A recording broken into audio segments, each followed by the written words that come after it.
मेरे प्रिय मित्र, परमेश्वर का अनुग्रह और उसकी शांति आपको बहुत आयत से मिलने पाए।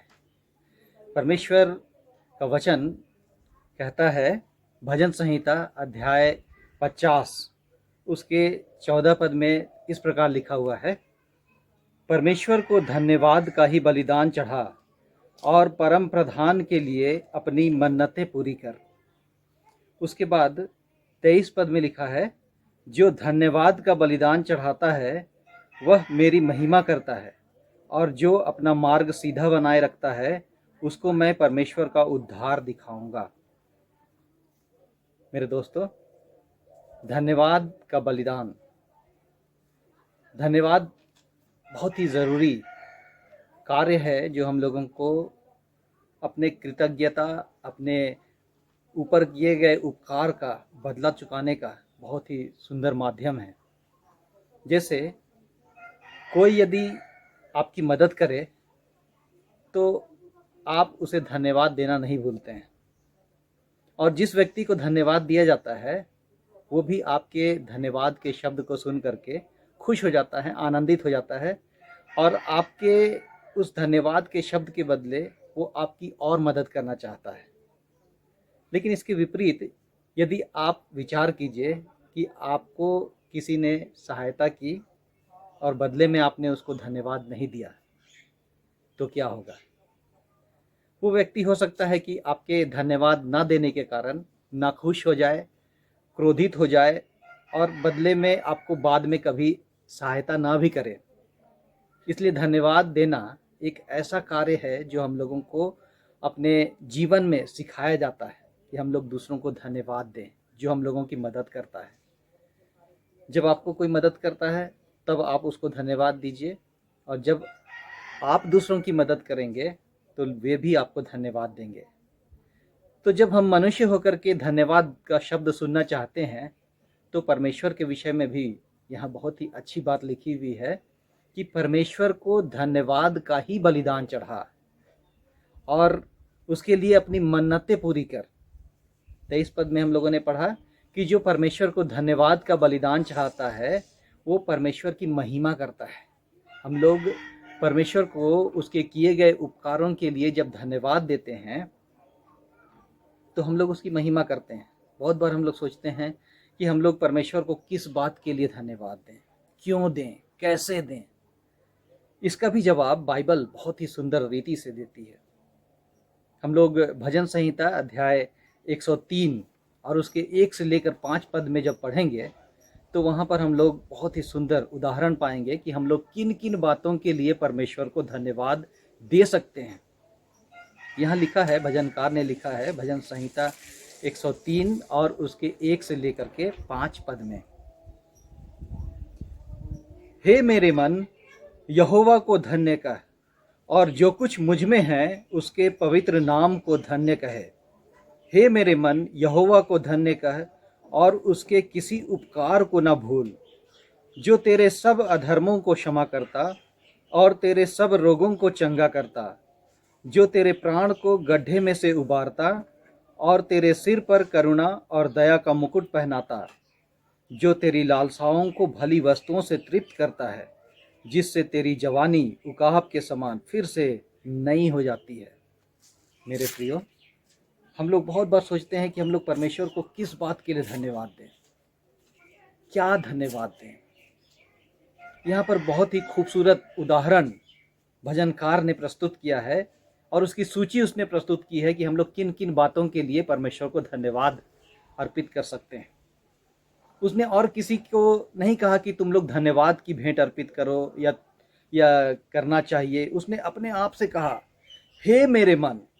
उसने और किसी से नहीं कहा। सबसे पहले उसने शुरुआत की कि वो अपने आप को उत्साहित करे कि वो परमेश्वर को धन्यवाद दे, उसके प्रति अपनी कृतज्ञता प्रकट करे। और इसलिए वो कहता है, हे मेरे मन, यहोवा को धन्य कह और जो कुछ मुझ में है उसके पवित्र नाम को धन्य कह। मेरे प्रियो, हमारे अंदर क्या है? हमारा प्राण है, हमारा आत्मा है, हमारी देह है। ये सब कुछ मिल करके अपने संपूर्ण हृदय से हम लोग परमेश्वर को धन्यवाद दे सकते हैं, धन्यवाद का बलिदान चढ़ा सकते हैं। लेकिन किन किन बातों के लिए, उसकी सूची यहाँ पर पद 3 में शुरू होती है। पहली बात लिखी हुई है, जो तेरे सब अधर्मों को क्षमा करता और तेरे सब रोगों को चंगा करता है। सबसे पहली बात, हम लोगों को परमेश्वर को इसलिए धन्यवाद देना चाहिए कि वह हमारे अधर्मों को क्षमा करता है। हम लोग पापी थे, हम लोग पाप के दलदल में धंसे हुए थे, परमेश्वर से दूर थे, भटके हुए भेड़ों के समान थे। यीशु मसीह इस दुनिया में, परमेश्वर का बेटा यहाँ इस दुनिया में मनुष्य रूप में आया और वो कलवरी के क्रूस पर हम लोगों के लिए बलिदान हो गया। और जब हम लोग उस पर विश्वास करते हैं तो हम लोग अपने पापों की क्षमा और उद्धार का दान पाते हैं। यहाँ पर भजनकार ने कहा कि वही तो हमारे सारे अधर्मों को क्षमा करता है। परमेश्वर हमारे पापों को क्षमा करता है जब हम लोग यीशु मसीह पर विश्वास करते हैं, उसके निकट आते हैं और अपना जीवन उसको समर्पित करते हैं। दूसरी बात, किस बात के लिए हम लोगों को धन्यवाद देना चाहिए, वो यहाँ पर लिखी हुई है कि वह तो तेरे सारे रोगों को चंगा करता है। परमेश्वर हमारा चंगा करने वाला परमेश्वर है। जब हम लोग बीमार होते हैं, हमारी तबीयत खराब हो जाती है, हम लोग अस्पताल में चले जाते हैं, डॉक्टर हमारा इलाज करते हैं। डॉक्टर अपने तरीके से इलाज करते हैं, वे अपनी इलाज के द्वारा हम लोगों को दवाइयाँ देते हैं, लेकिन उनकी भी एक सीमा है। वे हमारा ऑपरेशन करते हैं, लेकिन वो घावों को नहीं भर सकते हैं। वे दवाइयाँ देते हैं, लेकिन दवाइयों का असर हमारे अंदर नहीं करवा सकते हैं। ये सब कुछ परमेश्वर करता है। इसलिए यहाँ पर भजनकार कहता है कि वह तो तेरे सारे रोगों को चंगा करता है। परमेश्वर हमारे रोगों को चंगा करने वाला परमेश्वर है। इस बात के लिए हम लोगों को परमेश्वर का धन्यवाद देना चाहिए। तीसरी बात क्या है? तीसरी बात है, जो तेरे प्राण को गड्ढे में से उबारता और तेरे सिर पर करुणा और दया का मुकुट पहनाता है। परमेश्वर हम लोगों को गड्ढे में से उबारता है। क्या, कौन सा गड्ढा, क्या गड्ढा? जैसा मैंने पहले ही बताया कि हम लोग पाप के गड्ढे में थे, पाप के दलदल में फंसे हुए थे और हम लोग ऐसे कीच में धंसे हुए थे जिससे निकलना हम मनुष्यों के लिए संभव नहीं था। लेकिन परमेश्वर ने अपने अनुग्रह के द्वारा, अपनी दया के द्वारा हम लोगों को पाप के गड्ढे में से अपने करुणा के कारण बाहर निकाला और आज हम लोग एक ऐसे नए जीवन में चल रहे हैं, एक ऐसे मार्ग में चल रहे हैं जो परमेश्वर के द्वारा हम लोगों के लिए एक नया जीवन है। और चौथी बात यहाँ पर जो लिखी हुई है वो हम लोगों को मिलता है कि वह तेरे सिर पर करुणा और दया का मुकुट पहनाता, जो तेरी लालसाओं को भली वस्तुओं से तृप्त करता है, जिससे तेरी जवानी उकाब के समान फिर से नई हो जाती है। परमेश्वर हमारी सारी ज़रूरतों को पूरा करता है। जब हम लोगों को भूख लगती है तो हम लोग खाते हैं, जब हम लोगों को रहने की आवश्यकता होती है तो हम लोगों को घर की आवश्यकता पड़ती है, जब हम लोगों को पहनने की आवश्यकता पड़ती है तो हम लोग वस्त्र पहनते हैं। तो ये सारी चीज़ें हम लोगों को कहाँ से मिलती है? सब कुछ परमेश्वर हम लोगों को प्रदान करता है। भले ही हम लोग सोचते हैं कि जो कुछ हम लोग खाते हैं वे हम लोग अपने कमाई के द्वारा खरीदते हैं, जो कुछ हम लोग पहनते हैं वे हम लोग अपने कमाई के द्वारा खरीदते हैं, जो कुछ हम लोग घर में रहते हैं वे सब कुछ हम लोग अपने मेहनत से बनाते हैं।